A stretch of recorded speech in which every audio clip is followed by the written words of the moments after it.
continuidade ao estudo que nós temos agora no mês de julho, né? Mês de julho é um mês, então, assim, bem incomum, vamos dizer assim, né? Um mês de férias.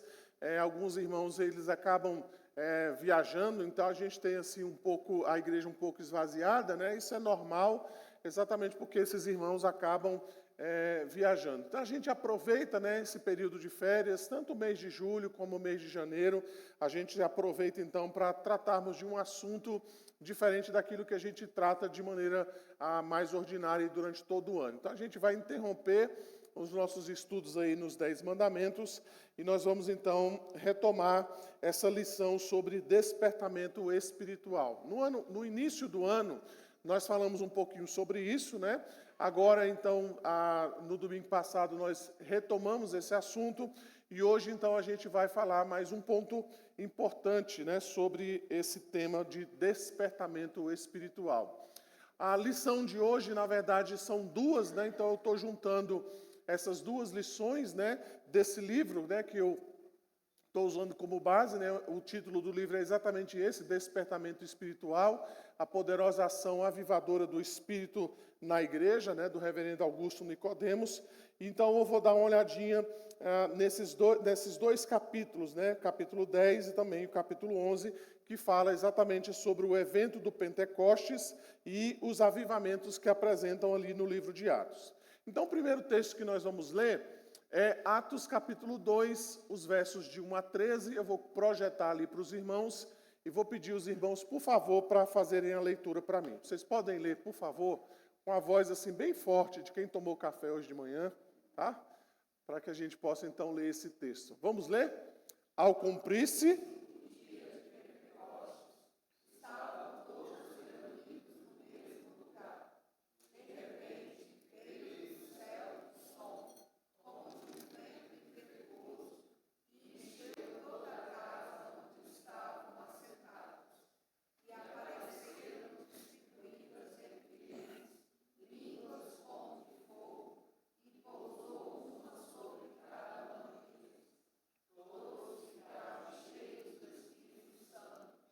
e passaram a falar em outras línguas, segundo o Espírito lhes concedia que falassem. Ora, estavam habitando em Jerusalém judeus, homens piedosos, vindos de todas as nações debaixo do céu. Quando, pois, se fez ouvir aquela voz, afluiu a multidão, que se possuiu de perplexidade, porquanto cada um os ouvia falar na sua própria língua. Estavam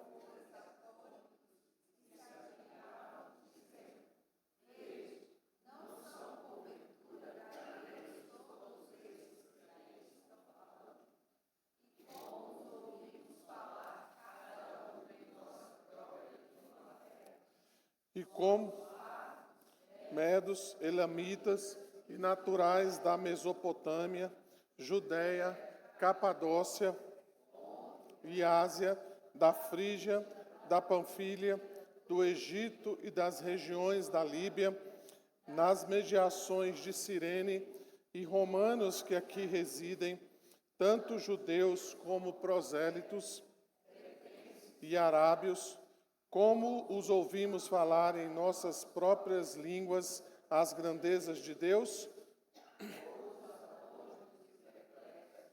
interpelavam uns aos outros: que quer isto dizer? Outros, porém, zombando, diziam: estão embriagados. Então, a gente vai dar uma olhadinha, né, em algumas questões importantes a respeito desse evento, né, que é registrado pelo evangelista Lucas, né, Lucas, o mesmo autor do Evangelho de Lucas, tá? Então ele fala a respeito desse acontecimento. Então, primeiramente, irmãos, o Pentecostes nada mais é do que o cumprimento das promessas do derramamento do Espírito Santo, então, sobre a igreja. Os irmãos vão bem se lembrar, né, que na dispensação do Antigo Testamento, como é que o Espírito Santo, então, se manifestava? Os irmãos lembram?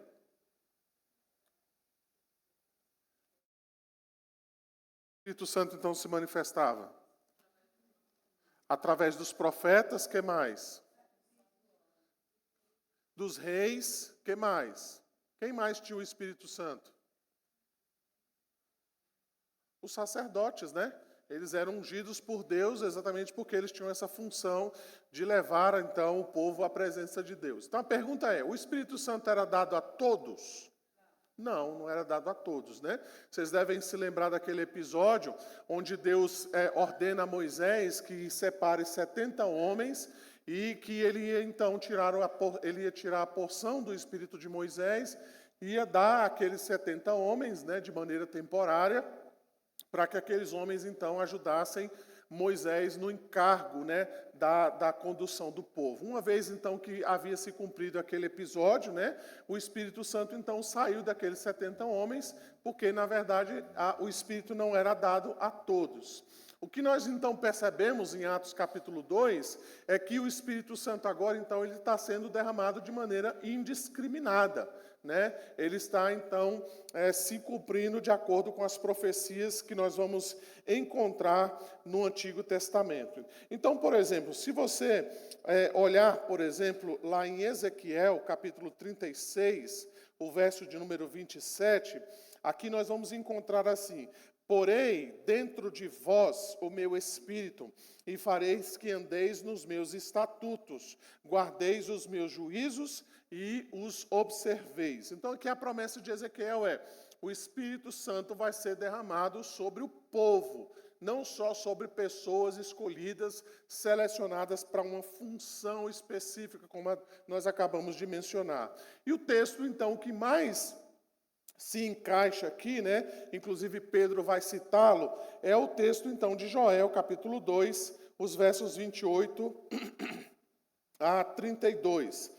Diz assim, se você quiser acompanhar, Joel 2, 28 a 32. E acontecerá, depois que derramarei o meu espírito sobre toda a carne, vossos filhos e vossas filhas profetizarão, vossos velhos sonharão, e vossos jovens terão visões. Até sobre os servos e sobre os servos e as servas derramarei o meu espírito naqueles dias.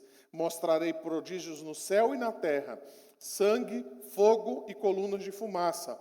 O sol se converterá em trevas e a lua em sangue, antes que venha o grande e terrível dia do Senhor. E acontecerá que todo aquele que invocar o nome do Senhor será salvo, porque no monte Sião e em Jerusalém estarão os que forem salvos, como o Senhor prometeu, e entre os sobreviventes, aqueles que o Senhor chamar. Então, Pentecostes é o cumprimento aqui de Joel, capítulo 2, os versos 28 a 32. Então, veja que a promessa de Joel é que o Espírito Santo seria derramado até sobre os servos, né, que eram pessoas consideradas, né, como pessoas sem muita importância, né, pessoas que não eram colocadas assim até mesmo no meio da sociedade como pessoas de algum valor. Mas aqui a promessa de Deus é que o Espírito Santo alcançaria inclusive essas pessoas que eram consideradas então à margem, vamos dizer assim, da sociedade.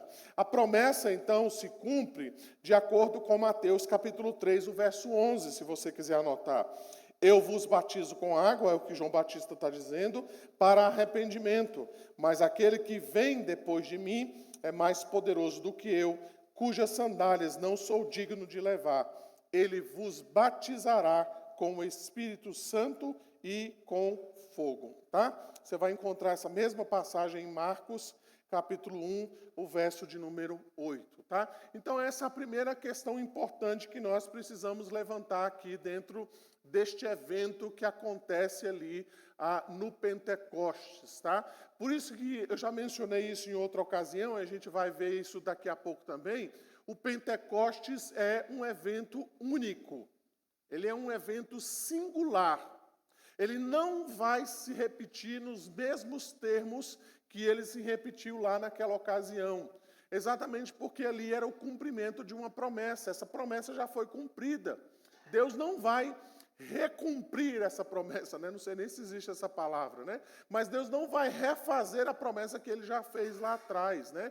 Como se de alguma maneira essa promessa não tivesse sido cumprida na sua eficácia ou na sua totalidade.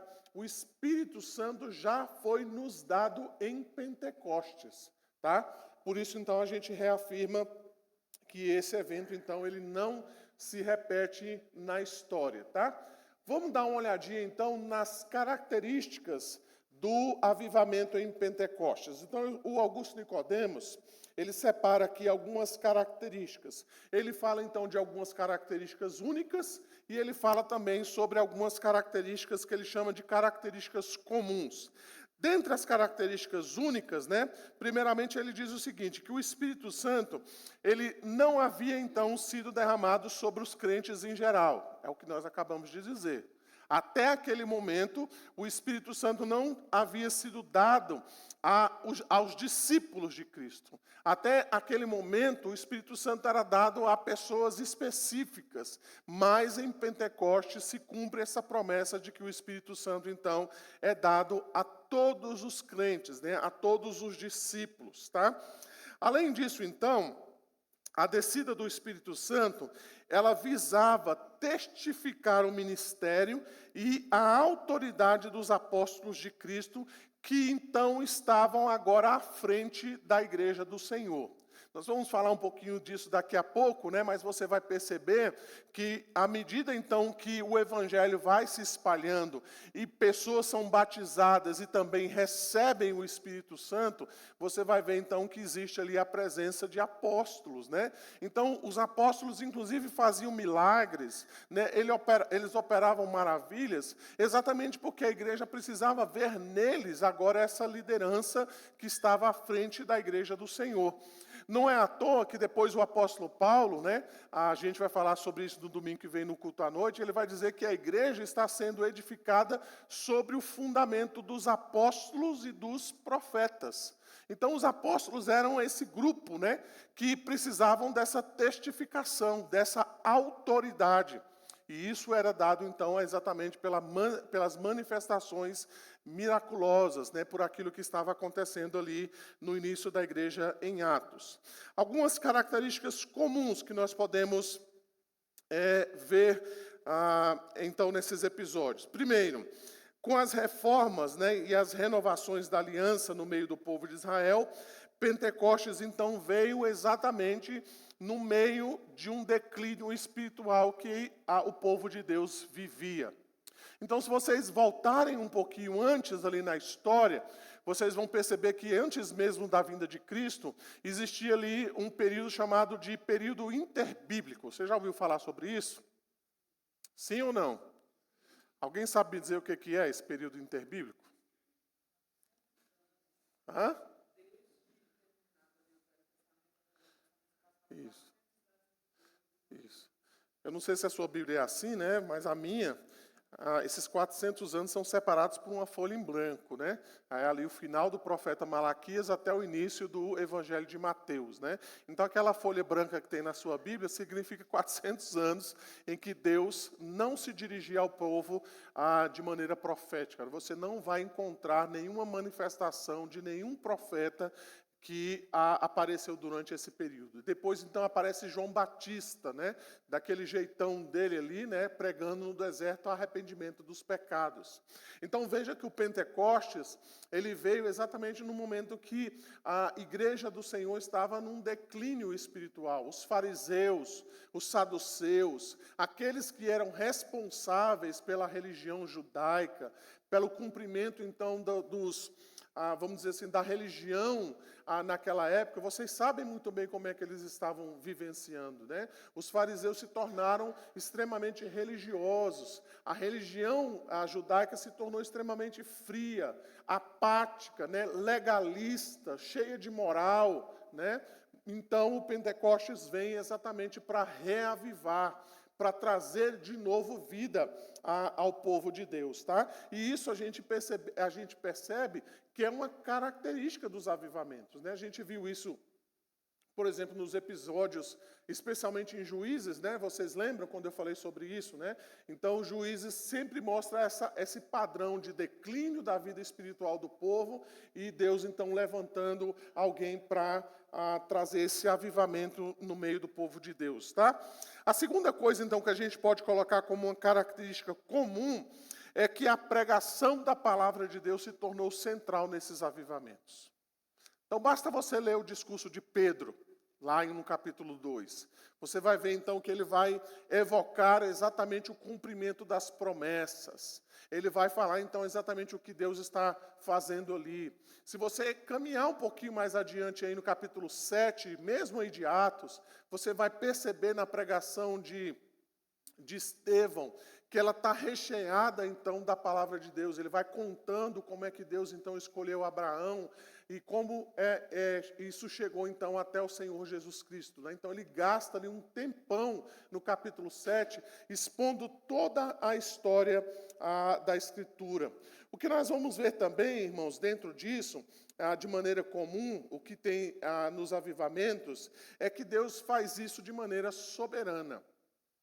Veja que o texto traz para nós que, de repente, né, o Espírito Santo veio, então, sobre os discípulos. Embora eles estavam ali, digamos, num contexto de oração, de dedicação, né, embora eles estavam ali esperando a promessa que o Senhor Jesus Cristo havia feito para eles no capítulo 1, veja que Lucas traz essa menção, que de repente, então, o Espírito Santo veio sobre esses discípulos, mostrando, então, de que Deus faz isso de maneira soberana. E é assim, então, que acontece nos avivamentos, né? Nós não podemos produzir o avivamento. É Deus quem produz essas coisas. É Deus, então, que reaviva o seu povo. Isso quer dizer que a gente não deve orar por avivamento? Não, não quer dizer isso. Nós devemos pedir a Deus que reavive o seu povo, que reavive então a sua igreja, mas Deus faz isso de maneira soberana. Nós não podemos criar métodos, nós não podemos marcar datas, nós não podemos criar circunstâncias para dizer, hoje o Espírito Santo vai agir, como se de repente o Espírito Santo, né, fosse aquele empregado em que você marca tempo e hora para ele comparecer e exercer as suas funções. Deus faz da maneira como Ele quer.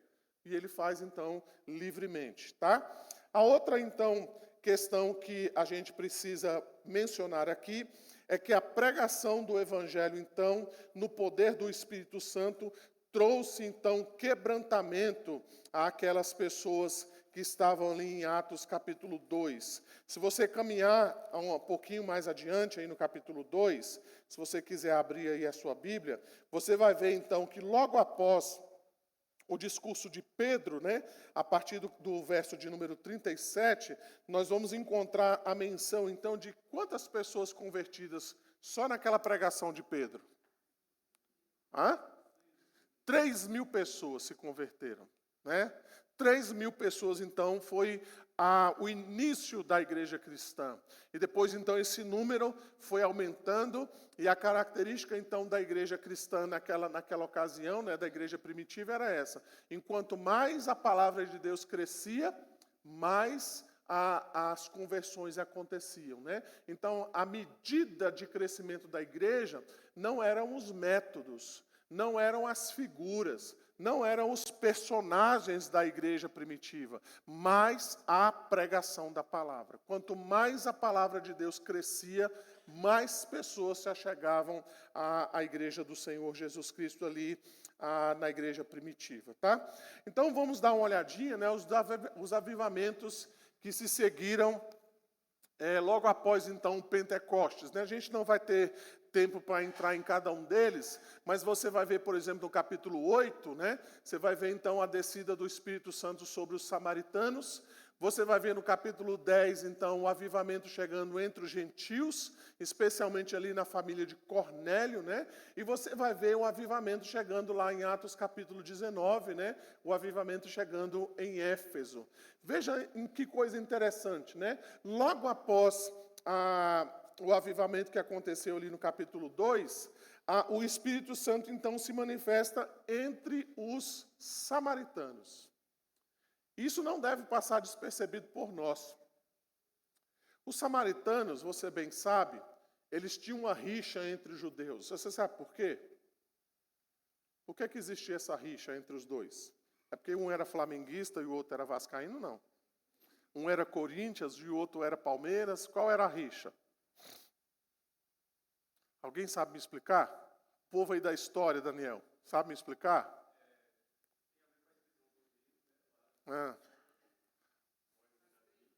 Aham.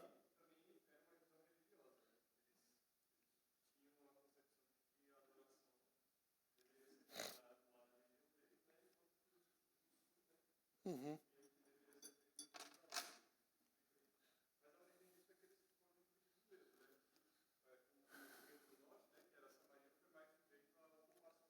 Isso, isso, isso.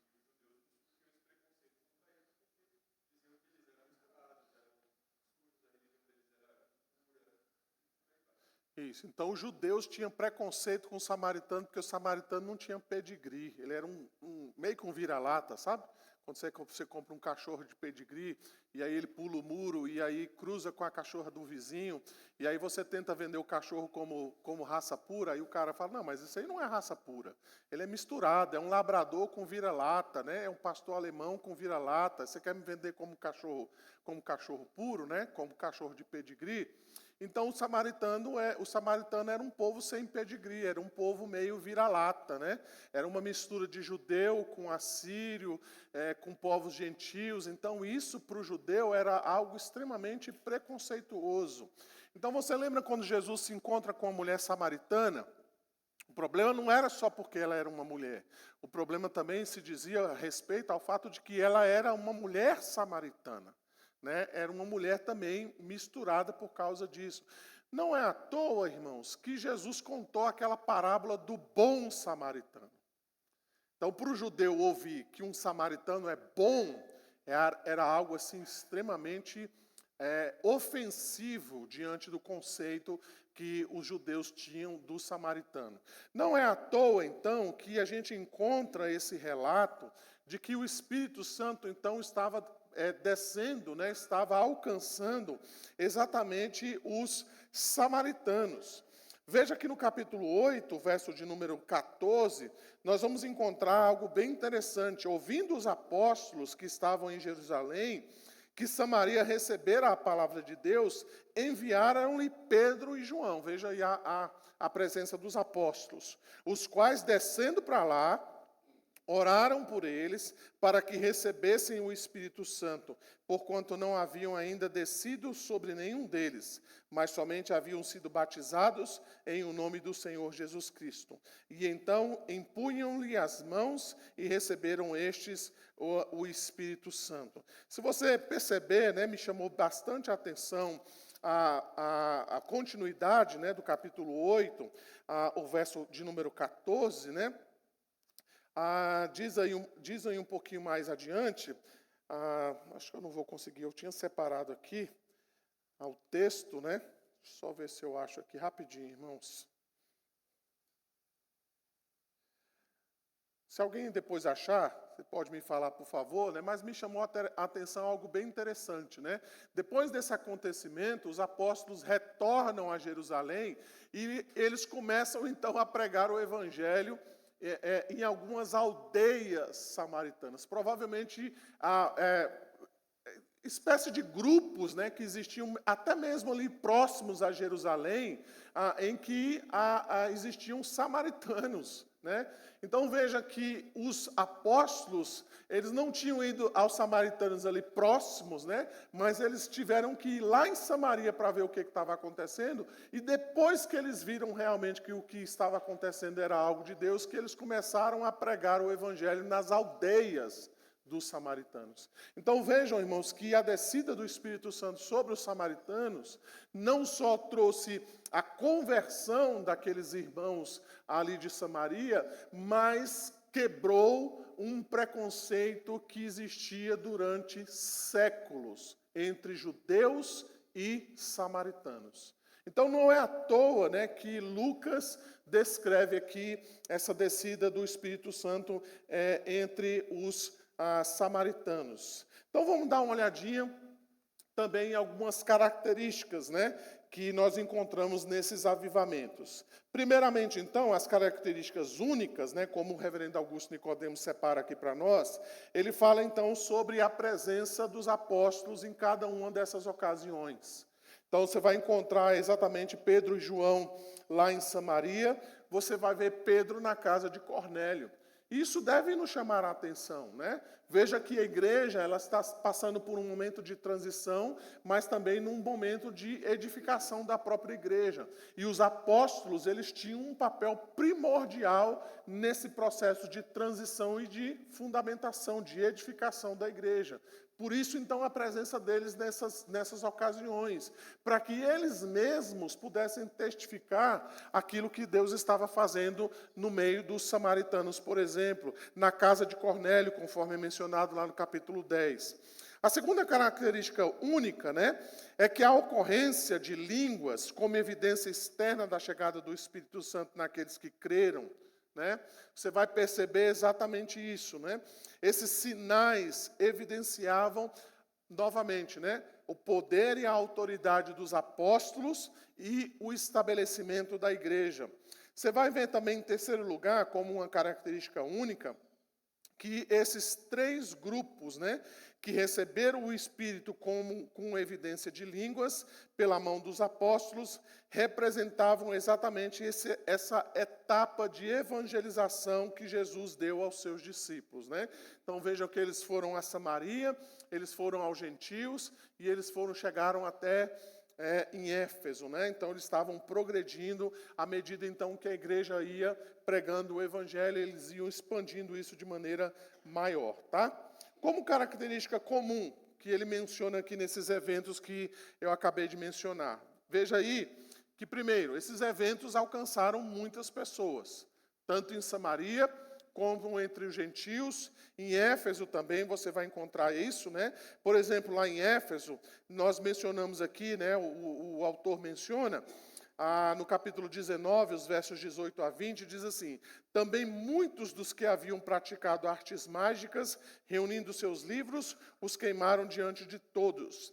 Calculados os seus preços, achou-se que montavam a 50.000 denários. Assim a palavra do Senhor crescia e prevalecia poderosamente. Então veja que o avivamento tem alcance de muitas pessoas, conforme a gente menciona aqui, tá? A segunda coisa, então, que é uma característica comum nesses avivamentos, é que todos eles foram centrados em Cristo. A pregação, então, era sobre isso, sobre o Senhor Jesus Cristo. Então, veja que os avivamentos legítimos, né, eles colocam Cristo no centro. Essas manifestações extraordinárias de milagre, de línguas, elas se tornam secundárias diante, então, dessa pauta principal, que é a própria pessoa e a obra do Senhor Jesus Cristo, tá? Então, nós vamos perceber isso nesses avivamentos. Em terceiro lugar, então, como característica comum, o que nós vemos são pessoas transformadas. Então, basta você ler aí Atos capítulo 8, capítulo 10, capítulo 19, todos eles vão falar de pessoas que foram transformadas. Especialmente no capítulo 19, você vai ver a menção de pessoas que, inclusive, mexiam com magia, com feitiçaria. Elas, inclusive, possuíam livros a respeito desses temas. Mas quando o evangelho chegou na vida dessas pessoas, você vai perceber, então, que essas pessoas abandonaram essas práticas, queimaram todos os seus livros de feitiçaria e abraçaram o evangelho do Senhor Jesus Cristo, né? Então, quando a gente fala de avivamento, irmãos, a gente precisa mencionar isso, que o avivamento é aquilo que traz transformação na vida das pessoas. É por isso que aqui e acolá nós nos questionamos a respeito disso, né? Será que de fato nós estamos vivendo um avivamento? Basta você ver os resultados disso. Pessoas estão sendo transformadas, as pessoas estão abandonando os seus pecados. De fato, nós percebemos, então, essas mudanças de vida. Isso, então, seria algo que nós poderíamos, então, considerar, tá? Eu tenho também uma perguntinha aqui para os irmãos, né? Qual foi, então, qual foi o principal objetivo do derramamento do Espírito Santo, então, em Pentecostes? Então, eu separei aqui algumas perguntinhas, né? Para que a gente, então, possa mencioná-las. Então, primeiro, você acha que foi para que os discípulos falassem em outras línguas? Essa é a primeira resposta, tá? Isso vale nota, viu, gente? Segundo, você acha então para que os discípulos revelassem aos outros o quanto eles são espirituais? O objetivo foi esse, para eles dizerem, olha, está vendo? Eu sou melhor do que você, né? Eu sou mais espiritual que você, eu tenho mais poder, eu consigo fazer manifestações milagrosas, eu consigo orar por pessoas então e elas receberam o Espírito Santo. Foi para isso então que os apóstolos receberam o Espírito Santo? Em terceiro lugar então, foi para que esses discípulos formassem o primeiro círculo de oração de fogo da igreja primitiva? Foi para isso? Então surgiu lá, né, o primeiro grupo de oração lá na igreja primitiva. Foi para isso? Não foi, não é? Então a última alternativa, então, foi para que o evangelho fosse pregado com poder a todas as nações? Alguém tem dúvida?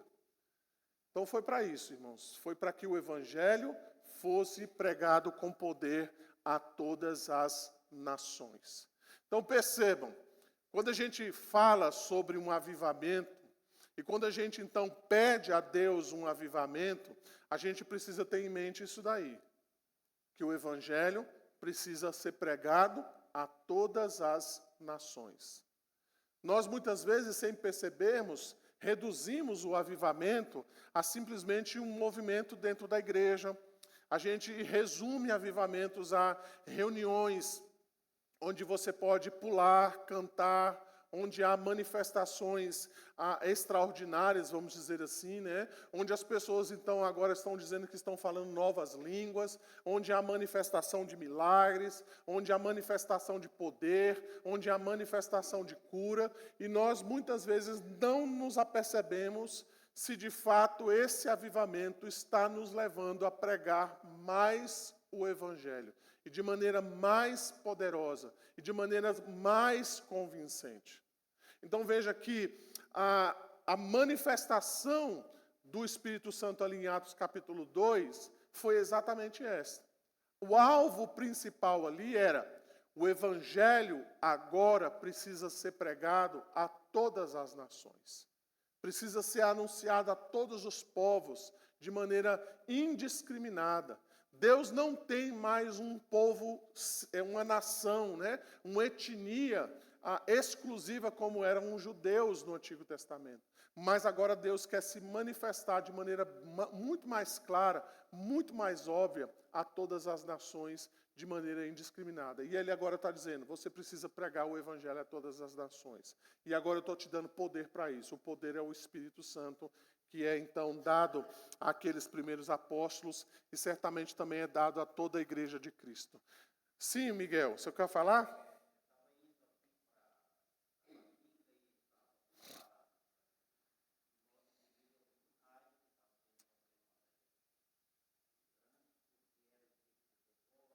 Uhum.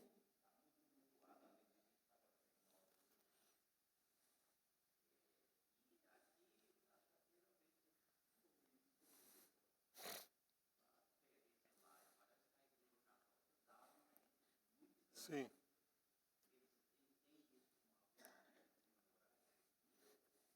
Eu acho que eles comemoram mais como uma data mesmo, festiva, né? Assim como eles comemoram a ressurreição, eles comemoram lá o Corpus Christi, o Pentecostes tem a ver com isso, né? Com a manifestação, eles seguem esse calendário, vamos dizer, o calendário litúrgico, né? Sim. Não acho que não necessariamente como um avivamento, né? Mas eu acho que eles entendem como foi naquela ocasião, né? Um evento, porque Pentecostes na verdade era uma festa judaica, não cristã, né? O Pentecostes era uma festa judaica e eles estavam reunidos nessa ocasião. Assim como a Páscoa também era uma festa judaica, né? Então, quando Jesus está com seus discípulos no momento da ceia, ele está participando de uma festa judaica, né? Assim como outras festas que você vê nos evangelhos que os judeus comemoravam. Pentecostes era uma delas, né? Então, foi nessa ocasião que o Espírito Santo, então, veio e se manifestou agora aos discípulos. Então, acho que eles comemoram mais como uma data, né? Como uma festa. Já existia. E vinham pessoas de todos os lugares. Então, o Pentecostes não foi uma invenção da igreja cristã. Ela era uma festa judaica. Então, naquela ocasião, muitas pessoas vinham de todos os lugares. E foi naquela ocasião, então, que se manifestou o Espírito Santo no meio lá daqueles discípulos, né? Então, eles já conheciam, já sabiam dessa festa. E agora, então, ela se tornou, digamos, obsoleta, né? Ela não faz mais parte da igreja cristã.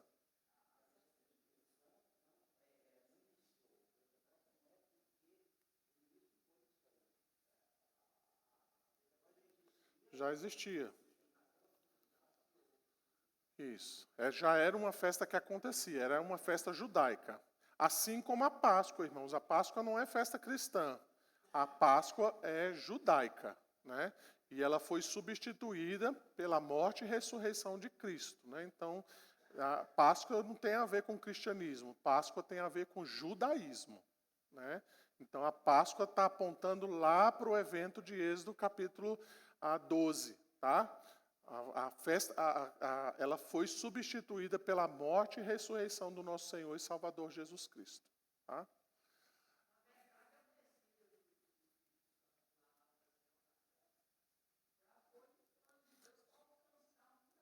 Certamente. É, isso. É como se a gente pensasse aqui, vamos pensar numa festa que seria mundialmente conhecida aqui, né? Tá acontecendo, Expotier, por exemplo, agora está acontecendo aqui. O carnaval seria uma festa em que vem pessoas de todo o mundo, de todos os lugares, e de repente vem ali, né? O Espírito Santo vem sobre aquelas pessoas, sobre os discípulos, certamente, mas é uma manifestação visível a todas aquelas pessoas que estão ali, pessoas de várias nações, ou de pelo menos das nações conhecidas naquela época, né? Então foi oportuno, assim como a Páscoa foi oportuna. Então, quando a gente vê a ceia do Senhor ali sendo instituída por Cristo, vocês têm que se lembrar que Cristo já tinha participado de duas, né? Desde quando ele estava com seus discípulos. Aquela ceia onde ele pega aqui aqueles elementos e agora ele institui a ceia do Senhor, é a Páscoa. Se você voltar um pouquinho no texto bíblico, você vai ver que eles estavam se reunindo para comemorar a Páscoa. Naquela ocasião, então, Cristo põe fim à Páscoa e ele dá um novo significado para aqueles elementos que estão colocados ali. Então ele diz: o pão é o meu corpo e o sangue e esse cálice é o meu sangue. Então ele pega aquilo que era da Páscoa, que era o próprio animal, né, o corpo do animal e o sangue que foi aspergido, e ele diz: aquilo ali se cumpriu aqui e agora. Eu sou o Cordeiro a partir de então. Então os cristãos não comemoram mais a Páscoa, porque a Páscoa acabou. Ela foi substituída por Cristo, pela morte e ressurreição do nosso Senhor Jesus Cristo. Sim, meu irmão, por favor, diga o nome. Josenildo, por favor.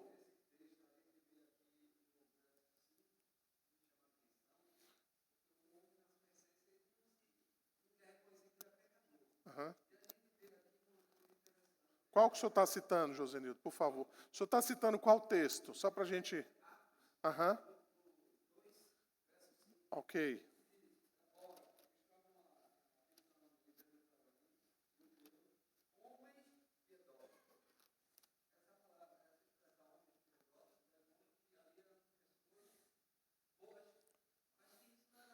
Sim.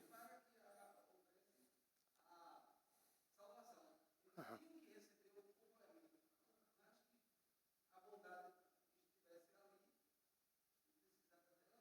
Sim. Exatamente. Isso mostra exatamente o cunho religioso dessa festa, né? Eram pessoas que iam lá nessa festa, embora não fossem judeus, mas eles iam lá de alguma maneira para se alimentarem, vamos dizer assim, dessa religiosidade judaica, né? De participar disso. É como hoje, né, irmãos? Muitos talvez tiveram essa experiência, né, de participar de festas do catolicismo, né? Aquela ideia de que você participando daquela festa, de repente você está buscando alguma coisa, mas que de fato não é suficiente, né? Por isso, então, a manifestação de Deus ali de maneira soberana, mas não algo que aconteceu por acaso, né? Digamos assim, vamos começar por aqui, né? Não, Deus tinha todo esse planejamento, né?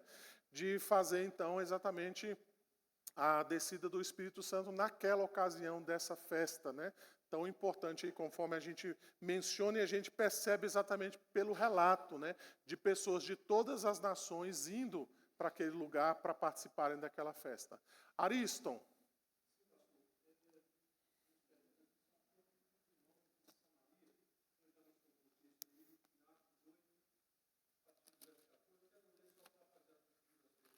Sim.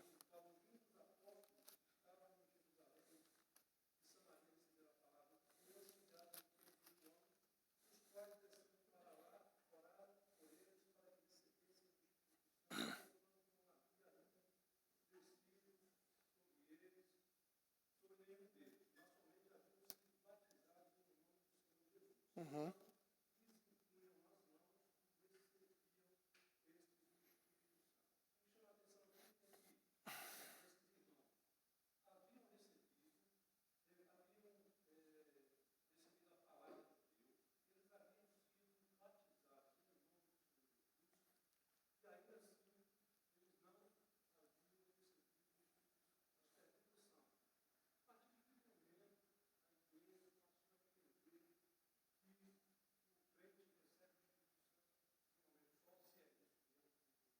Aham.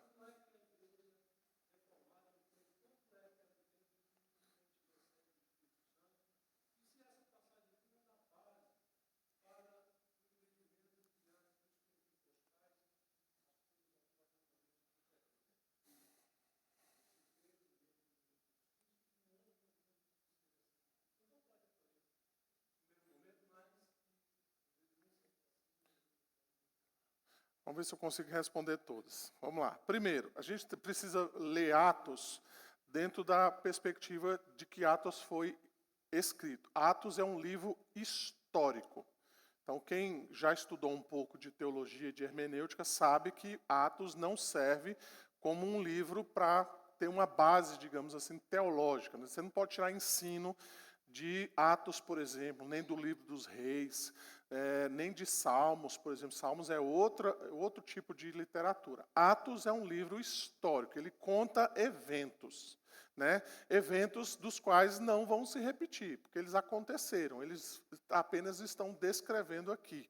Então a gente precisa olhar Atos dentro dessa perspectiva. Por isso que eu estou falando que Atos 2 não vai se repetir, porque foi um evento único. Ele aconteceu naquela ocasião, com todas as características particulares, peculiares daquele evento que estava acontecendo ali. Segunda coisa que a gente precisa compreender. A Atos, ele mostra exatamente essa transição que está acontecendo entre a antiga religião judaica e agora o cristianismo. Lembra quando Gamaliel está ali numa reunião, né, e o pessoal chega e questiona a respeito do movimento que está acontecendo entre os cristãos e o alvoroço que os cristãos estão causando, os tumultos que os cristãos estão causando? E aí, então, as pessoas dizem assim, olha, a gente tem que acabar com esse movimento porque está tumultuando Jerusalém. E aí Gamaliel diz, olha, se esse movimento for de Deus, ele vai prevalecer.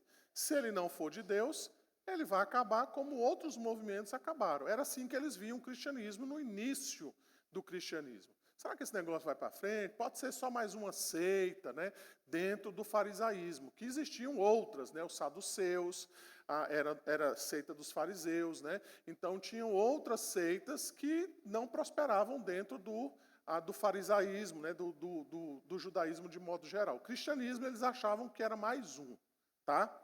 Só que o cristianismo cresceu e o cristianismo se distanciou do judaísmo, tanto que hoje a gente não tem mais, vamos dizer assim, nenhuma ligação, vamos dizer assim, com o judaísmo no sentido assim das práticas, né? E isso foi se consolidando a partir de Atos capítulo 2, quando o Espírito Santo então veio sobre os apóstolos, então a palavra de Deus foi pregada, Jesus Cristo foi anunciado, lembra que os judeus não acreditavam nessa história do Messias crucificado, e o cristianismo então vai se distanciando cada vez mais do judaísmo. Lá no capítulo 15, você vai perceber exatamente que essa distância agora se tornou ainda maior naquela discussão do Concílio de Jerusalém, quando então os apóstolos decidem que, na verdade, o cristão não precisa guardar a lei de Moisés, ele precisa simplesmente tomar cuidado com as carnes sacrificadas aos ídolos e algumas outras coisas ali. E foi a partir dali, então, que o cristianismo tomou ainda mais força e ele continuou sendo pregado aí a todas as nações e que agora se entendia que eles não precisavam se tornar judeus, mas que de fato a mensagem do evangelho era diferente dessas questões relacionadas, por exemplo, à guarda da lei de Moisés ou algum tipo de coisa tipo a circuncisão para ser cristão, nada disso. O cristianismo era algo diferente daquilo que o judaísmo propunha até aquela ocasião. Então, Atos 8, Ariston, eu acho que ele se encaixa exatamente nesse período aí de transição. Né? Esses cristãos, né, essas pessoas, embora elas tenham recebido a Jesus, eles ainda não tinham conhecimento do Espírito Santo, exatamente porque o Espírito Santo estava sendo, digamos assim, né, anunciado à medida então que os apóstolos iam nessas ocasiões. Por isso a importância dos apóstolos em cada um desses eventos. Né? No capítulo 8, no capítulo 10, no capítulo 19. Porque, vamos dizer assim, os apóstolos serviram assim como talvez os transmissores iniciais dessa manifestação do Espírito Santo. Isso não acontece mais hoje, né? Mas isso aqui é um período de transição. O que a fé reformada, o que a teologia reformada entende hoje, é que aquele que recebe a Jesus recebe também o Espírito Santo. Nós não cremos numa segunda bênção, né? Ou numa bênção de línguas, por exemplo. Quem tem Jesus como Salvador, tem o Espírito Santo também. Paulo vai dizer isso lá em Efésios capítulo 1. O Espírito Santo é o selo. Né? Ou seja, quando você recebe a Cristo como Senhor e Salvador da sua vida, você tem o Espírito Santo, então, como esse selo, como essa penhora. Né? Paulo também vai dizer isso lá em Romanos, né? Quem tem Cristo tem o seu Espírito. Quem tem o Espírito tem Cristo. Você não pode ter uma coisa e não ter outra. Né? Então, a maneira correta, inclusive, de nós falarmos, é que Cristo habita em nós por meio do seu Espírito. Então, quem habita em nós é o Espírito Santo de Deus, que nos foi dado por meio de Jesus Cristo. Tá? Então, quando a gente diz assim, Jesus vive em mim, a gente está querendo dizer, Jesus vive em mim por meio do seu Espírito. Nós somos a habitação do Espírito Santo de Deus. Se nós temos o Espírito, nós temos Cristo. Se nós temos Cristo, nós temos o Espírito Santo.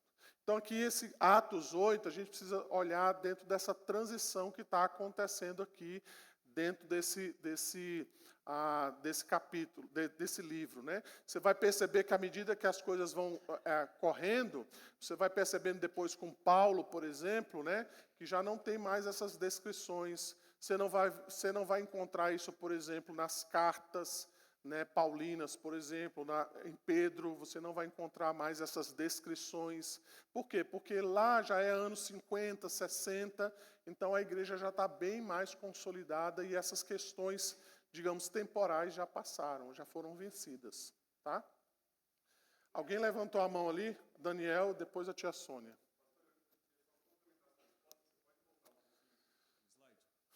Posso sim. É esse aqui? Não, volta um pouquinho aí para mim. Aí, isso. Sim. O John Stott, no comentário dele sobre Atos, ele responde exatamente todas essas perguntas aí. Ele tem um capítulo inteiro só para responder sobre isso e para questionar essa doutrina de dois recebimentos, né? De uma conversão e um posterior recebimento. Assim, eu acho que tem espaço, sim, para interpretar assim, tanto é que tem igrejas que a gente considera irmãs que interpretam, né? Sim. Mas o problema é a única passagem que elas têm para justificar isso são exatamente essas três aí. Né? A descida sobre os samaritanos, sobre os gentios, que é a questão de Cornélio, e a de Éfeso. Né? E o Stott fala o seguinte, todos esses eventos eles têm uma ordem muito interessante que cumpre, na verdade, a profecia de Jesus.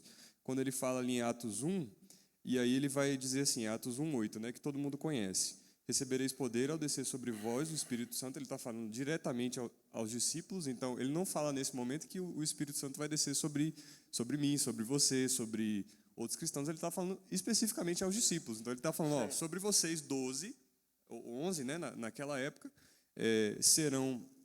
receberão o Espírito e sereis minhas testemunhas, tanto em Jerusalém, Judeia, Samaria e até os confins da terra. Então, Jesus menciona especificamente 4 lugares aqui, né? Jerusalém, né? Ou seja, o primeiro batismo com o Espírito Santo que ocorre em Jerusalém. A partir daí, isso se espalha para a Judéia e Samaria por meio do avivamento sobre os samaritanos, também confirmado pelos apóstolos. Ou seja, nesses 2 momentos você tem um batismo, digamos assim, como segundo momento.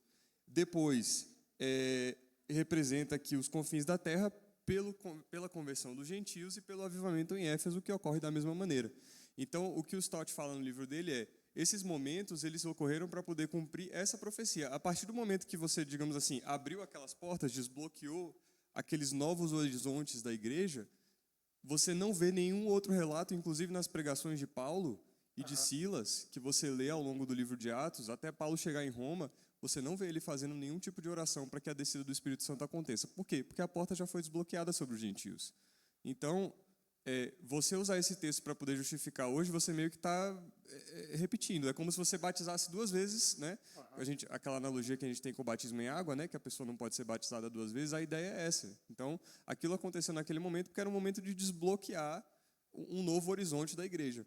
Mas não faz sentido a partir do momento que já se cumpre a profecia de Cristo, não faz sentido você continuar com esse pensamento. Embora a gente aceite, né, a gente tolere esse tipo de interpretação, porque realmente esses textos aí, se você for interpretar eles ao pé da letra, você vai dizer, isso continua acontecendo, né? Mas não é o que a igreja reformada acredita. A grande questão aí, Daniel e irmãos, é exatamente essa, né? A interpretação de Atos 2, as pessoas veem aquilo ali como um modelo que se repete. Então, se aconteceu isso em Atos 2, então isso tem que acontecer nos dias atuais.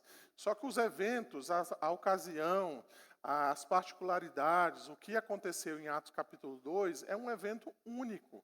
Ele não vai se repetir de novo. Então, a insistência, às vezes, com esse assunto, né, de que a gente precisa repetir Atos 2, ele não se fundamenta exatamente por causa disso. A gente não tem as mesmas ocasiões, a gente não tem nem os apóstolos lá. Então, não tem como você repetir os mesmos atos, né? Exatamente porque você não tem as mesmas circunstâncias, você não tem as mesmas pessoas, né? E o Espírito Santo agora, ele é dado dessa maneira, né? Então, a pessoa recebe a Cristo, ela recebe o Espírito Santo. Não precisa se repetir novamente como foi ali em Atos. Então, é um momento de transição. É isso que os irmãos precisam compreender, né? A igreja estava saindo, vamos dizer assim, né, de um judaísmo, e ela vai, à medida então que ela vai se consolidando, ela vai se distanciando do judaísmo. Então ela vai se tornando, de fato, uma igreja cristã. Então agora você não precisa mais guardar a lei de Moisés, você não precisa circuncidar-se. Então agora nós temos a igreja cristã, que é outra coisa completamente diferente do próprio judaísmo. Tá? E é isso que Atos vai mostrando para nós, esse progresso, né, e esse distanciamento. Soninha, quer falar ou podemos continuar?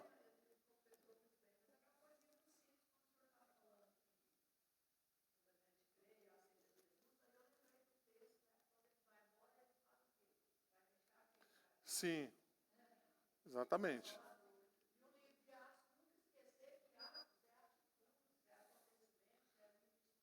Isso, exatamente. Vamos lá, então. Primeiramente, vamos para a gente encerrar aqui, né? Então, o que nós podemos aprender com a lição de hoje, né? Então, primeiramente, o que a gente pode aprender é que Deus nos deu o seu Espírito Santo, ou seja, Ele nos capacitou para sermos testemunhas. Foi para isso que o Espírito Santo veio, então, sobre aqueles irmãos ali em Atos capítulo 2. Foi para que eles fossem testemunhas de Cristo até os confins da terra. Tá? Irmãos, por mais tímido que nós sejamos, a nossa capacidade nos foi dada para evangelizar, para testemunhar através do Espírito Santo. É isso que Atos vai mostrar para nós. de como Deus então agiu na igreja por meio do seu Espírito, anunciando então o Evangelho a toda criatura. Então nós devemos buscar o enchimento e a plenitude do Espírito Santo em oração todos os dias, pedindo que o nosso Deus nos visite de maneira poderosa, avivando o nosso coração, para que possamos testemunhar a Cristo com ousadia. Tá? Então foi para isso que o Espírito Santo foi dado àqueles cristãos. O Dr. Augusto Nicodemos, né, no seu livro, ele vai dizer assim, olha, embora Deus, na sua soberania, sempre atue sobrenaturalmente como bem desejar, não devemos ficar na expectativa de ver sinais e prodígios quando avivamentos ocorrem. O ponto central dos avivamentos é o despertamento espiritual dos crentes para uma vida de compromisso com Deus e o testemunho deles ao mundo de que Jesus é o Senhor. Então, se a gente pudesse tirar esse macro e trazer para o micro, a gente poderia dizer o seguinte: nós somos pessoas avivadas, de acordo então com o que nós estamos lendo ali, a partir então do nosso compromisso com Cristo e o quanto nós estamos engajados com o anúncio do Evangelho. Então, irmãos, não adianta você achar, ou eu achar, que frequência da igreja está dizendo que você é avivado. O que vai mostrar realmente que o nosso coração é um coração avivado é o quanto nós somos comprometidos com Cristo e o quanto que esse nosso compromisso nos leva à anunciação e à pregação do Evangelho de Cristo. É isso, então, que mostra que nós somos pessoas avivadas, né? Nesse sentido, então, de pessoas transformadas por Deus, né? Por isso que a gente, às vezes, faz essas comparações, né? E, às vezes, a gente precisa sondar o nosso próprio coração e pensar assim, Senhor, será que eu não estou morrendo? Será que a minha fé não está morrendo? Talvez um parâmetro que você possa fazer é exatamente esse, né? O quanto que eu estou comprometido com Cristo e o quanto eu estou comprometido, então, em pregar o Evangelho a outras pessoas. O que nós podemos aprender também, irmãos, em segundo lugar, é que o campo missionário da igreja é o mundo. Então, o nosso compromisso hoje, irmãos, não é só anunciar o Evangelho às pessoas que estão próximas de nós, mas o nosso compromisso é anunciar a Cristo ao mundo, ao confim do mundo, aos confins do mundo. Então, a nossa tarefa é uma tarefa extensa, difícil. A nossa tarefa é uma tarefa que requer esforço, comprometimento, né? Não é à toa que a gente fica aqui o tempo todo falando sobre evangelização no mundo. A gente fala sobre as notícias do reverendo Jessé, do reverendo Osni, de outros que estão aí no mundo pregando o Evangelho. Não é porque a gente gosta de fazer turismo, não é porque a gente quer saber o que está acontecendo lá no Timor-Leste, né? Como é que são as praias lá, qual é a cultura do povo lá, que língua que o povo fala. Não é para a gente simplesmente se deter nas nossas diferenças culturais, não. É porque o nosso compromisso é pregar o Evangelho no mundo, ou ao mundo. Aonde então não existe a pregação do Evangelho. Foi isso que Atos mostrou para nós. Foi isso que Atos mostrou para aqueles primeiros cristãos. Você imagina, né? O judeu, cheio de si, achando que eles eram a nação escolhida. E de repente Deus fala, não, filhos, agora vocês precisam pregar o mundo inteiro. Vocês precisam sair e pregar esse Evangelho a todas as criaturas, tá? Foi isso exatamente então que nós vemos na ordem que Jesus dá aos seus discípulos, né? Deixa eu só passar aqui. Travou um pouquinho aqui. Mas recebereis poder ao descer sobre vós o Espírito Santo e serei as minhas testemunhas, tanto em Jerusalém, como em toda a Judéia e Samaria e até os confins da terra. Tá? Foi para isso, então, que esses discípulos receberam este poder. O pastor R.C. Sproul, quando ele comenta, então, Atos capítulo 1, verso 8, ele vai dizer exatamente isso. Né? Ele vai dizer, a missão da igreja, a razão de nossa existência é dar testemunho do presente reinado e governo de Cristo, que está à mão direita de Deus, Se tentarmos fazê-lo com o nosso próprio poder, falharemos. A razão para o derramamento do Espírito não é fazer-nos sentir espirituais, não é para nos dar êxtase espiritual. É somente assim que podemos fazer o trabalho para o qual Jesus comissionou sua igreja. Então veja que Jesus, ele dá a ordem, mas ele também dá os meios pelos quais nós devemos fazer isso. E o meio pelo qual, irmãos, Deus nos dá é o Espírito Santo de Deus. Eu posso dizer, irmãos, com toda certeza, que não é dinheiro que move a obra missionária. Não são os nossos recursos financeiros. Não é a nossa capacidade acadêmica. O que move a obra de Deus é o poder do Espírito Santo em nós. Sabe por quê?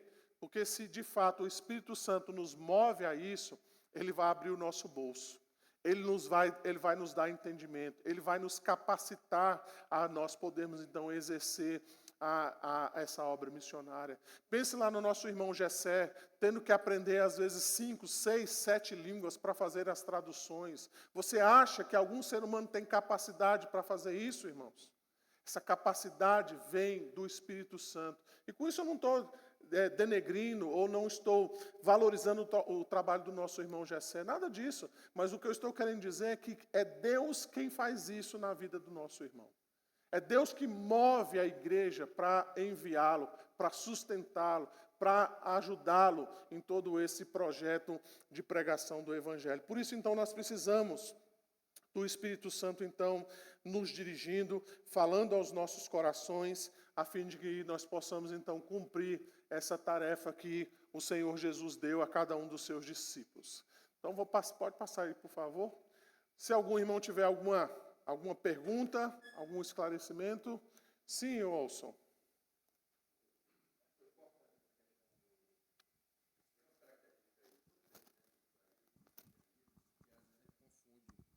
Um pouco, né? Porque a gente estuda muito o Velho Testamento, principalmente o Pentateuco ali, né? Que é comum para os judeus, né? E às vezes a gente acha que é a mesma coisa.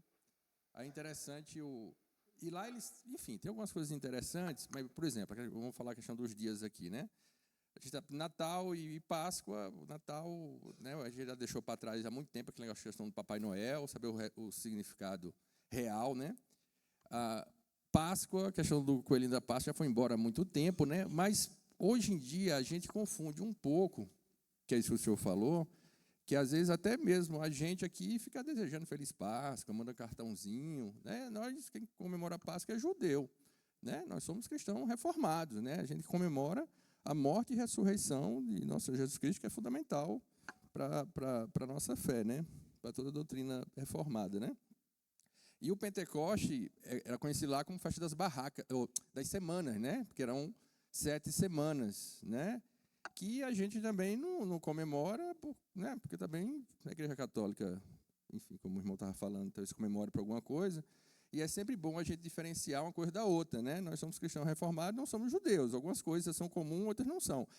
Aí, interessante, às vezes eu assistindo um vídeo aí de um cara que fala bem com propriedade e fala mesmo, né, sobre os 10 mandamentos, que cumprem tudo. Às vezes eles cumprem melhor que a gente, às vezes, né? Que tem todo o contexto histórico. Às vezes eles falam que antigamente não tinha escrito porque os pais tinham a obrigação de passar para os filhos falando. Como é que você vai passar algum ensinamento se que não está escrito, como hoje, né? Que às vezes o pai pode se abster de assim, não vou passar o conhecimento para o filho porque está escrito. Ele vai lá e lê a Bíblia, né? Não vou ter muito preocupado. Quando é um conhecimento, né, que está ali na cabeça das pessoas, tem que passar de geração para geração, então eles entendem muita coisa, né, principalmente relacionada aos 10 mandamentos, etc. Só que aí já confunde, né, que como aquilo que a gente já superou, que a gente não está cumprindo os 10 mandamentos para ser salvo, né, a gente cumpre porque a gente é salvo em agradecimento ao nosso Senhor Jesus Cristo. E pelo sacrifício dele. E eu achei interessante, quando ele colocou isso, explicando que era 10 mandamentos, tudo certinho, etc., e nega nosso Senhor Jesus Cristo, o judeu, né? Então a gente tem que ter esse cuidado, que é o principal da nossa fé, né? Ele lá nega, nós não somos judeus, graças a Deus, né?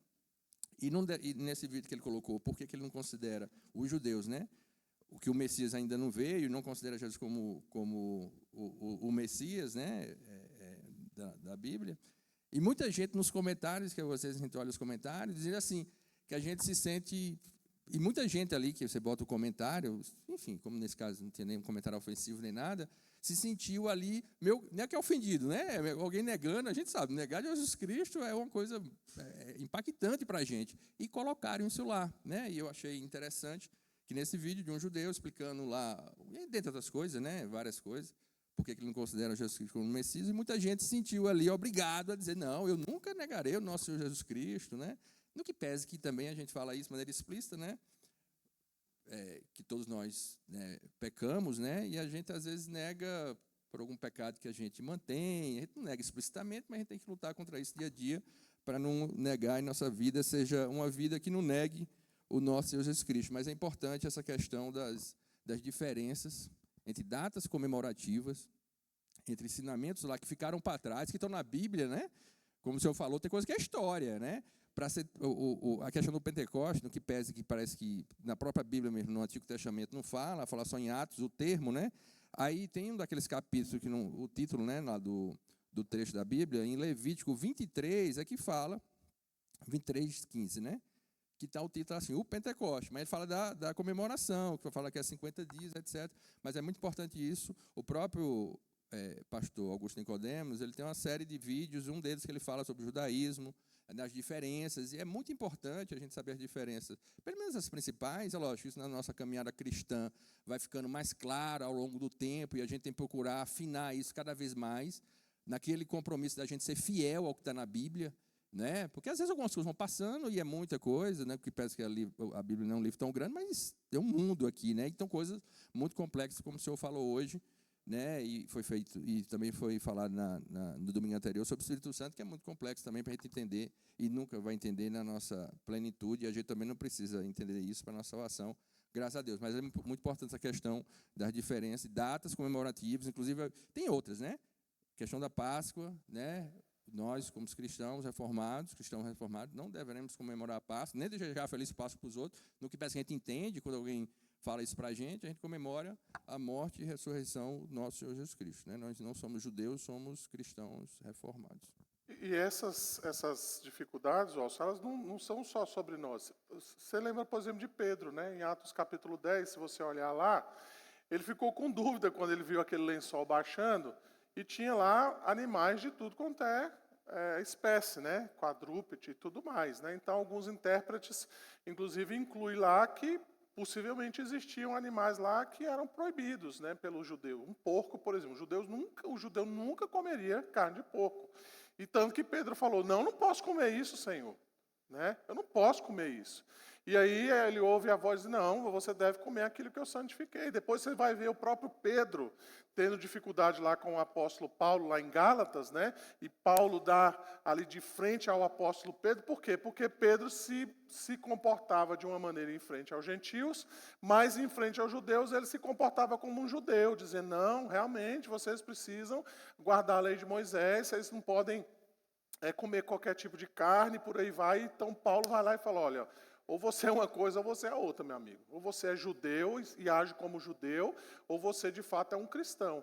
Então você percebe que ali os apóstolos, né, até eles tiveram uma certa dificuldade, que obviamente essas coisas foram vencidas, né, isso foi sendo superado à medida que a própria igreja do Senhor caminhava, e à medida então que os escritos, né, as cartas eram publicadas, né, eram enviadas às igrejas como instruções àqueles irmãos, e você vai percebendo exatamente esse distanciamento, né, em que o cristão não é mais um judeu, né, ele não precisa mais, por exemplo, guardar a lei de Moisés, ele não precisa mais se circuncidar como o judeu imaginava que ele precisava circuncidar, agora ele está liberado para comer todo e qualquer tipo de carne, né, não é o que entra que contamina o homem, né? Mas é aquilo que sai. Então, todos esses estereótipos, digamos, cerimoniais, de pureza e impureza, tudo isso foi finalizado com a obra redentora de Cristo, né? Não quer dizer que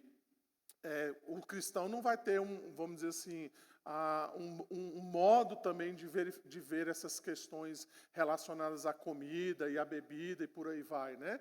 Mas não é mais conforme aquela mesma estrutura que a gente vê no judaísmo. Então isso é importante, né? A gente considerar de que nós não somos judeus, né? O judaísmo é uma coisa, o cristianismo é outra, tá? Isso precisa ficar bem claro para nós. Ariston, primo do Aécio.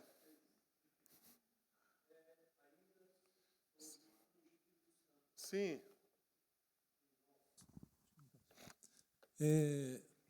O senhor passou um slide ali do Dr. Augusto Nicodemos, que ele coloca que nós devemos buscar o enchimento, a plenitude do Espírito Santo. Se não estou enganado, acho que foi isso que eu entendi ali.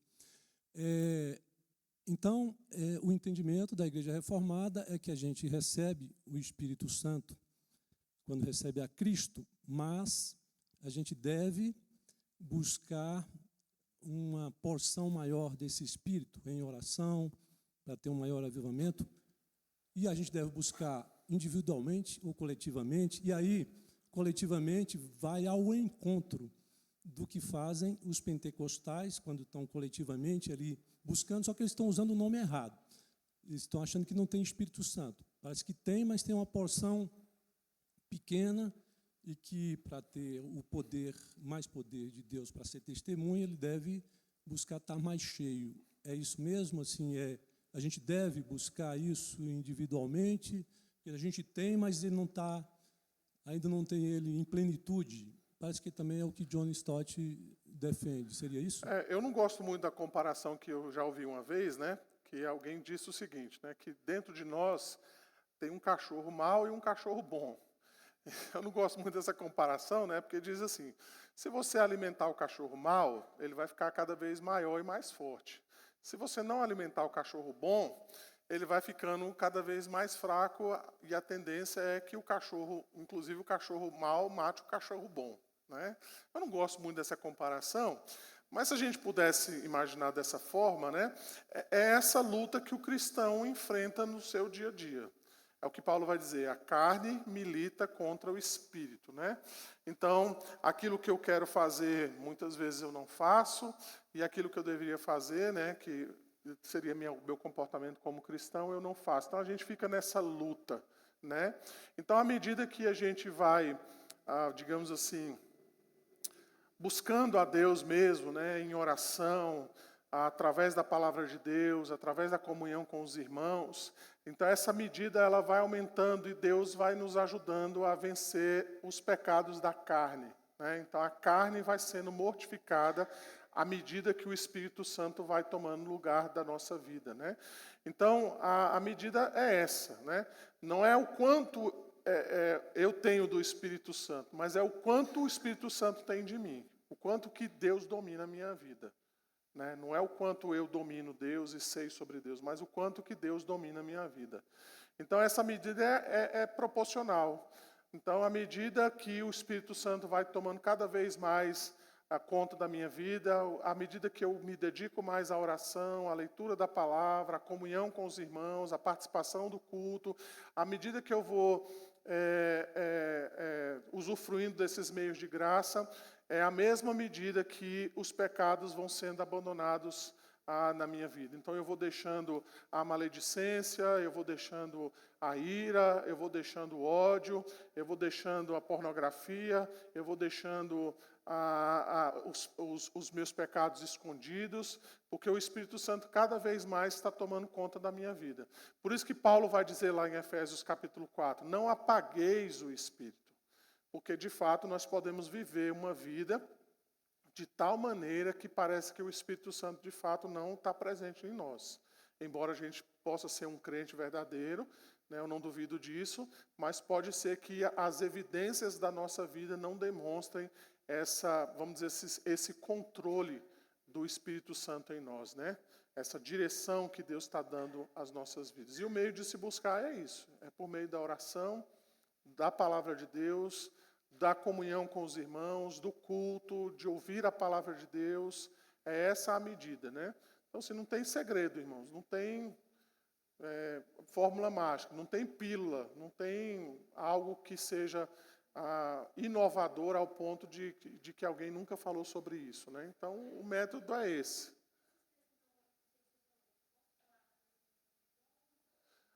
Você vai crescendo espiritualmente à medida que você vai buscando isso, né? Você vai crescendo espiritualmente. A figura é como alguém que come. Você já tentou passar uma semana sem comer? Às vezes você passa 2 dias, né? Você consegue passar 3 dias sem comer nada. Às vezes você consegue chegar a uma semana. Mas se você simplesmente dizer, eu não vou mais comer, seu corpo vai buscar ali as reservas, né? E tem gente que tem mais, tem gente que tem menos reserva, né? E aí você vai definhando. Você vai definhando, o seu corpo vai sentindo essa falta de comida, e isso pode chegar no ponto de você simplesmente morrer porque você não comeu. Aí você não sente ânimo, você não sente desejo de fazer absolutamente nada, você se sente fraco, né? Então, se a gente pudesse comparar uma coisa com a outra, é mais ou menos isso. À medida que nós não buscamos a Deus, a nossa vida espiritual vai cada vez mais se definhando. Irmãos, é bem comum isso que eu vou falar para os irmãos. Geralmente, quando alguém me procura para conversar ou para aconselhar, e ela às vezes conta relatos assim de que ela se sente triste ou abatida, ou ela não tem vontade de fazer absolutamente nada, ela se sente desanimada com diversas coisas. Geralmente, a pergunta que eu faço é a seguinte: como é que anda a sua vida devocional, de oração e de leitura bíblica? Geralmente, irmãos, eu não estou generalizando. Geralmente, pessoas que estão passando por esses momentos que eu estou mencionando aqui para vocês, de desânimo, de não acreditar mais em nada, a pessoa não tem ânimo para fazer absolutamente nada, ela não sente a presença de Deus, geralmente são pessoas que não cultivam uma vida devocional plena. Elas não leem a Bíblia, não oram, né?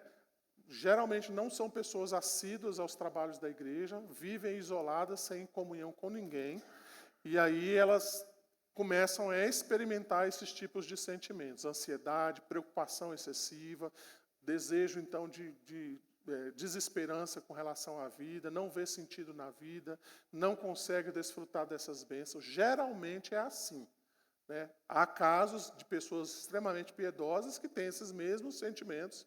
Isso é normal, a gente entende essas questões. Mas, geralmente, esse desânimo está associado a uma vida devocional praticamente inexistente. Não estou dizendo com isso, tá, que o cristão que tem uma vida devocional plena não possa passar por dificuldades. Não é isso. Eu quero que os irmãos entendam o que eu estou querendo dizer. Então, assim, não existe fórmula mágica. A gente conhece a fórmula, a gente sabe o caminho, a gente sabe o que a gente precisa, né? Mas a gente acha que existe um meio mais fácil, tá? Esse é o perigo, por exemplo, das receitas de emagrecimento. A gente sabe que precisa comer bem, comer pouco e fazer exercício. Mas a gente ouve o cara lá na internet falando: eu consegui uma pílula agora que você vai comer o que você quiser e você vai emagrecer. Tem segredo, gente? Não tem. Só que às vezes a gente quer um segredo também para a vida espiritual. A gente não quer orar, não queremos ler a Bíblia, não queremos nos dedicar a Deus, e nós queremos que as coisas aconteçam de um dia para a noite. A gente quer que Deus faça tudo enquanto a gente está dormindo. Não é? A gente quer emagrecer dormindo, não é? A gente quer emagrecer comendo Elma Chips e tomando Coca-Cola de 2 litros, sem ser a zero, né? E a gente acha, vou emagrecer tomando Coca-Cola. Ana Josina quer falar aqui, Lucas.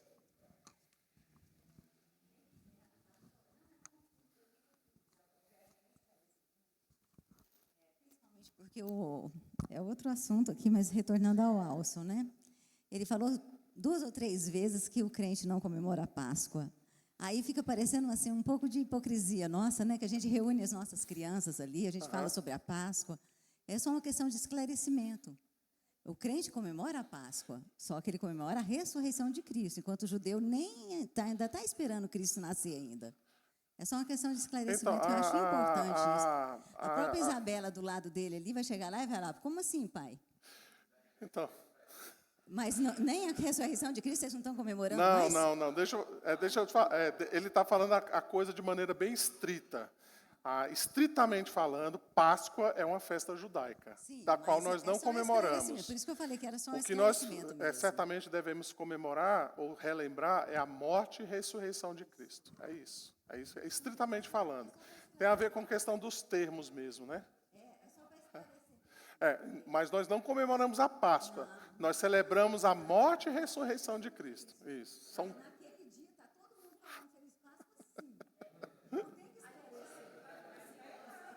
Mas é isso que ele está falando.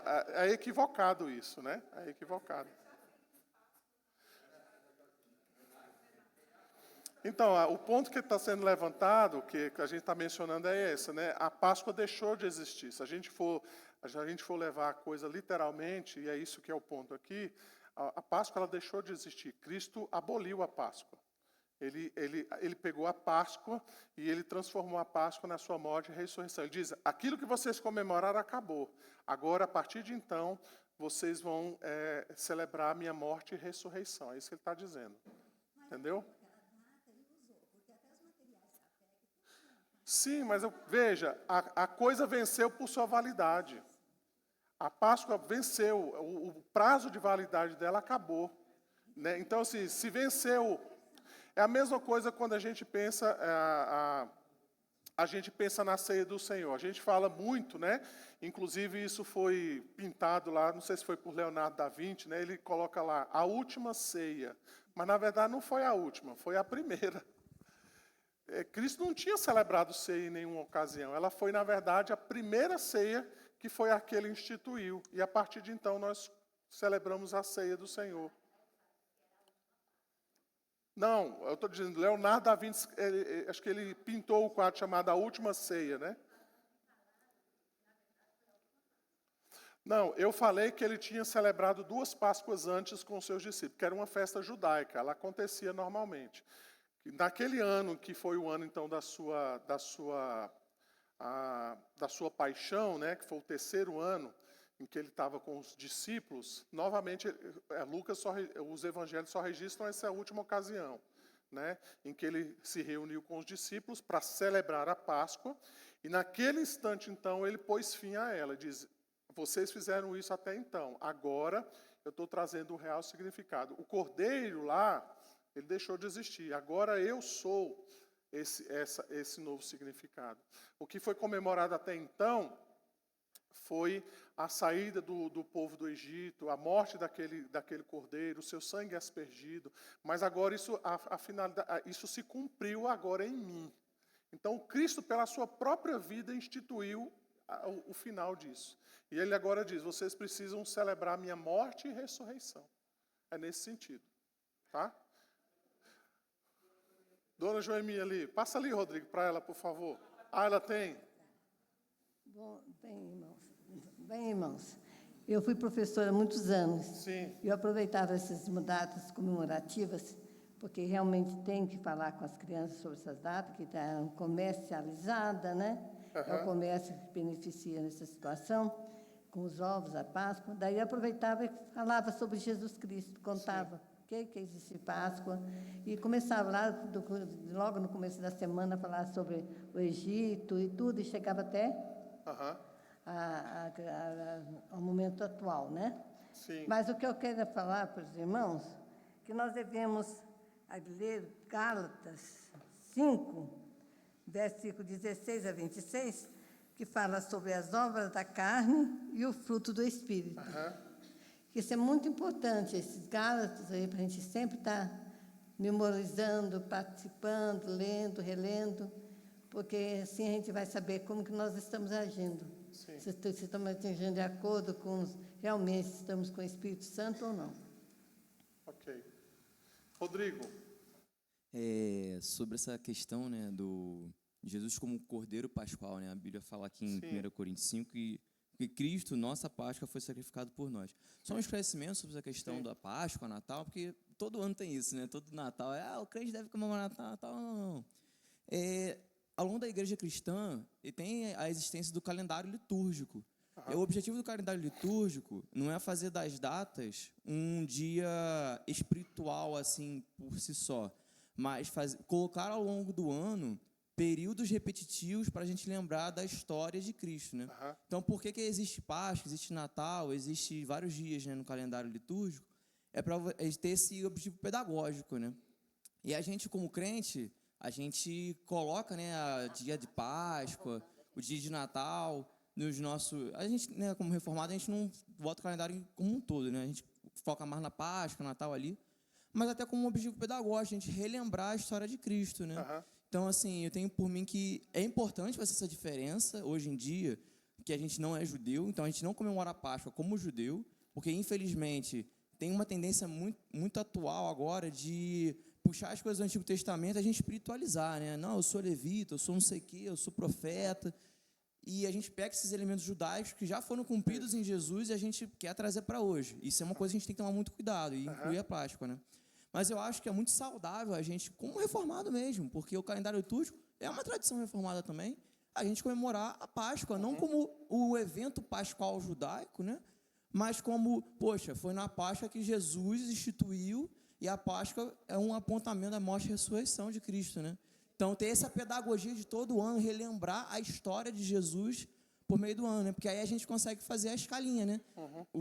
Relembrar a história de Jesus ao longo no momento do anual, relembrar a história de Jesus mensalmente através da ceia, que é o cumprimento da Páscoa, e relembrar a história de Jesus diariamente através da nossa prática devocional. Aí a gente consegue pegar todos os períodos do tempo na nossa vida. Não, a gente não está discutindo isso. O que o Alson está colocando aqui é só a questão estrita, né, do nome Páscoa, né? Ela se refere a uma festa judaica, né? Então é nesse sentido aí que a gente precisa tomar cuidado e observar e deixar isso de maneira bem clara, muitos né? crentes não sabem que a ceia é o cumprimento da Páscoa. Isso, E exatamente. esse é um ponto que a gente precisa, de fato, relembrar. Exatamente. Então, a gente precisa observar que em Cristo essas coisas se cumpriram, né? E quando a gente diz que elas se cumpriram, elas perderam o seu valor, elas se encerraram, né?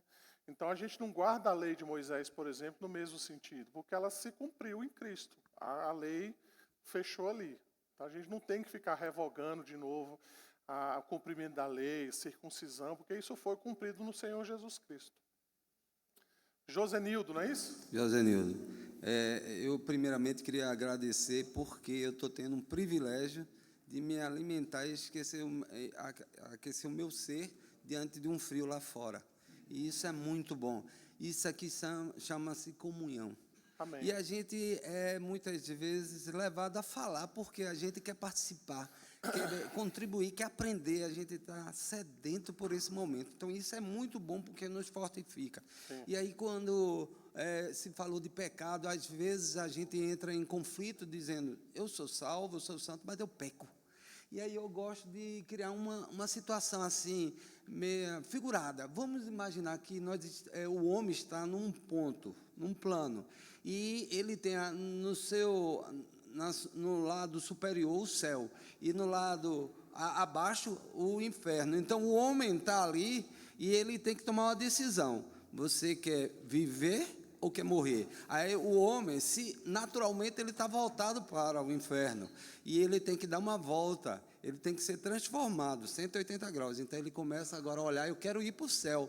Mas a nossa natureza carnal nos faz pecar.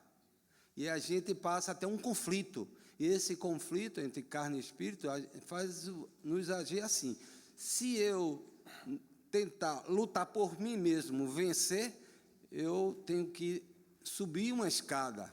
Se eu não subir a escada, se eu não quiser dar vazão à minha carne, eu vou descer a escada. Acontece que na vida nós temos uma escada, mas não é fixa, é uma escada rolante.